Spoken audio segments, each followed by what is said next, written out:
Good morning. Months ago, I asked Reverend Eric for a Sunday sermon slot for the Green Sanctuary team so that we could have your undivided attention while we talked about the Green Sanctuary program. Our goal was to bring it to you during Sunday service to raise awareness of the program, generate support and participation. The team pulled together the elements of the service, and I completed the sermon that spelled out the phases of the program, the work that had been accomplished, and the work that remained, along with the ways the congregation may engage. We were ready to go, sermon complete, feeling accomplished, ahead of the game, leg up, until actually a few days ago when I received a surprise announcement via email from the Green Sanctuary team at the UUA. They were announcing a new revised program, iteration number 7, and there would be a webinar. I quickly jumped on the Green Sanctuary website for a bit of research and found a few pages describing a program that looked quite different from the one we're currently working on. Feeling a bit trepidatious but curious, I attended the webinar during which the staff and team announced a complete design of the Green Sanctuary program. This new program, entitled Green Sanctuary 2020, A Faithful Response to Climate Urgency, or GS 2020 for short, is a complete refocus, whereas the previous program asked us to assess the congregation's involvement in environment, sustainability, and climate issues, and to complete 12 projects that address those areas across congregational life. GS 2020 is focused like a laser beam exclusively on climate change and environmental justice. The intention of GS 2020 is to build a UU movement of impactful action aimed at mitigating climate change, building resilience to climate change effects, and collaborating with frontline communities to fight environmental injustice.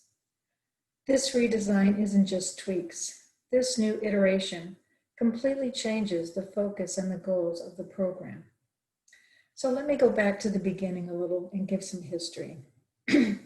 Most of us probably know that back in the 1980s, NASA scientists modeled out just how quickly the Earth was warming.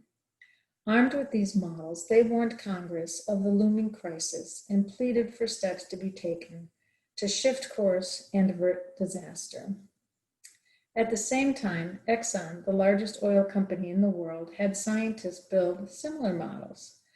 They came to the same conclusion as their colleagues at NASA, but their findings led the company to, in the words of Bill McKibben of 350.org, began spending money to build an architecture of deceit and denial and disinformation that for the next 30 years kept us locked in a pointless debate about whether global warming was real, a question that turned out to be the most consequential lie in human history.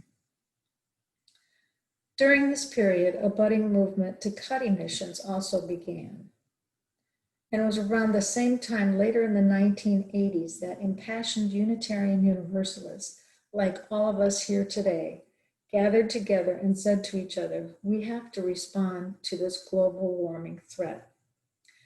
We have to do something, they said, as UUs, about environmental issues, about global warming, about creating ecological justice. And we have to do it in our faith community and in our communities where we live and work. It was from these conversations that emerged the UUA's Green Sanctuary program. Fast forward 30 plus years, the petroleum industry's strategic deception campaign was successful, which is why we now stand at the brink of the highest global temperatures considered safe. Just what it will mean to cross that line remains an ongoing question for scientists, but we've already started to experience the change. Today, extreme weather events are happening at increased rates. We are connecting the dots between the growing intensity of the hurricanes each summer and the warming of our oceans. Our West Coast is burning, and we hear dire warnings of future and enduring droughts. This is an urgent call for action, and we need to respond now. Modeled after the Welcoming Congregation program that invites congregations to take specific steps to welcome people of all sexual orientations, Green Sanctuary is an accreditation program that guides congregations to take action on climate issues and environmental justice. Last year, as we restructured our approach to social justice and looked to launch a new climate initiative, a group of us saw that Green Sanctuary program provided a path for the whole congregation to work together on climate toward a more sustainable and just world. The program guides the congregation through the steps of awareness, understanding, commitment, and climate action. Working under the umbrella of the Climate Social Justice Initiative, the Green Sanctuary team came together in March this year, just as the pandemic was arriving.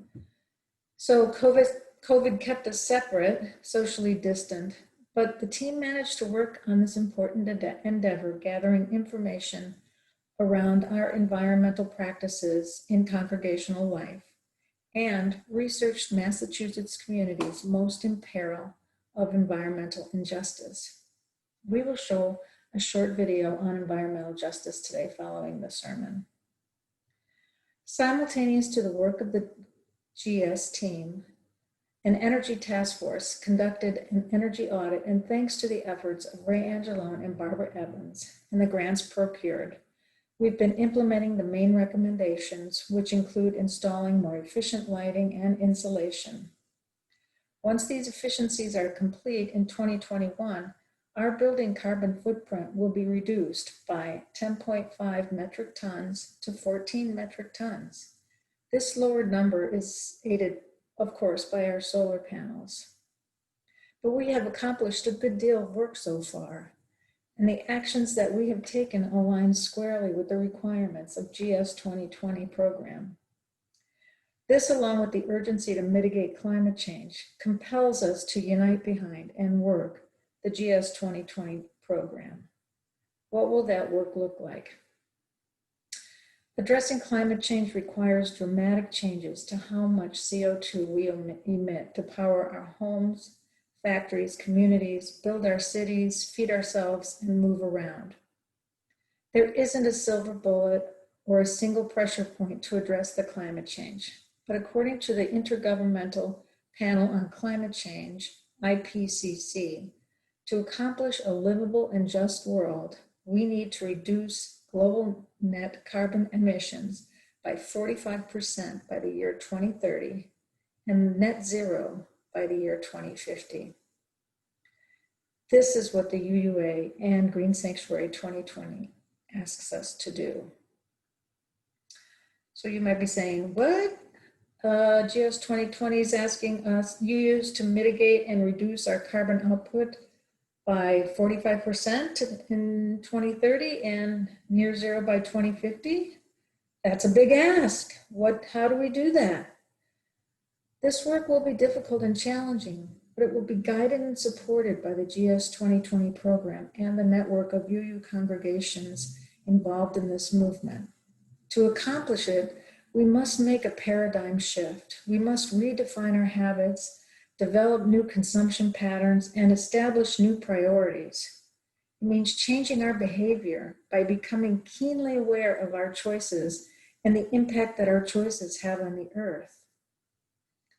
This approach engages us all, individuals, families, congregations, and communities. This urgent call is going out to each and every one of us because we are all interconnected and share this common destiny. So today I'm asking you, every person in the congregation, to commit to respond to this call to action. It is the work of our lifetime. The work offers us an opportunity filled with rational hope and a vision for a better future. In your chat box is a link to resource documents on sustainability and mitigation. We will be sending out an email for a meeting next week along with Zoom links so that we can get together and discuss the program and our next step. So let us take a breath and process all of this. It's a lot to take in. Take some time to review the resource materials, come to the meeting of the Green Sanctuary Committee, and find out what the next steps are. We are in this together. We are interconnected, and we share this common destiny. Before we go, I want to leave you with a task that's perhaps the single most important thing that you can do today about climate change, and that is to talk about it. Climate change is transforming the world, so why aren't we talking about it? If we do not have these conversations, how do we expect the world to change?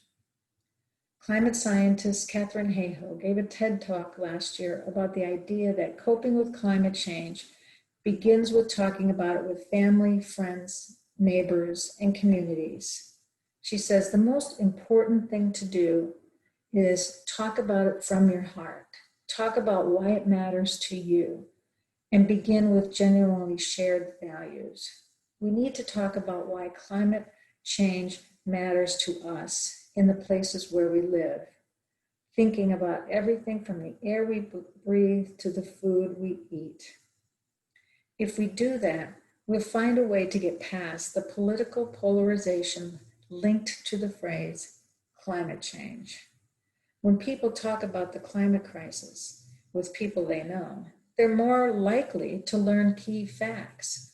Most importantly, they're likely to learn about the clear scientific consensus on climate change and begin to believe that it is happening. Greta Thunberg, the 16-year-old climate activist, says, I remember thinking that it was very strange that humans who were animal species, among others, could be capable of changing the Earth's climate. Because if it were, and if it were really happening, we wouldn't be talking about anything else. As soon as you'd turn on the TV, everything else would be about that. Headlines, radios, newspapers. You would never read or hear about anything else, as if there was a world war going on. But no one talked about it. If burning fossil fuels were so bad that it threatened our very existence, why aren't we talking about it? Bill McKibben once was asked, what is the best thing that one person can do? His reply was, don't be one person. Join a movement. The Green Sanctuary program offers us a platform for being part of a unique UU movement to create climate justice and a way to amplify the efforts of UU congregations to develop and achieve a more sustainable future. Green Sanctuary is a collective effort, not a personal effort of a few most committed environmentalists in the congregation. It's about all of us, combining our talents, our capabilities, coming together to create the Earth community that we envision right here in our congregational home. Let's start talking about it. Let's seize the moment, and let us take action now. Blessed be.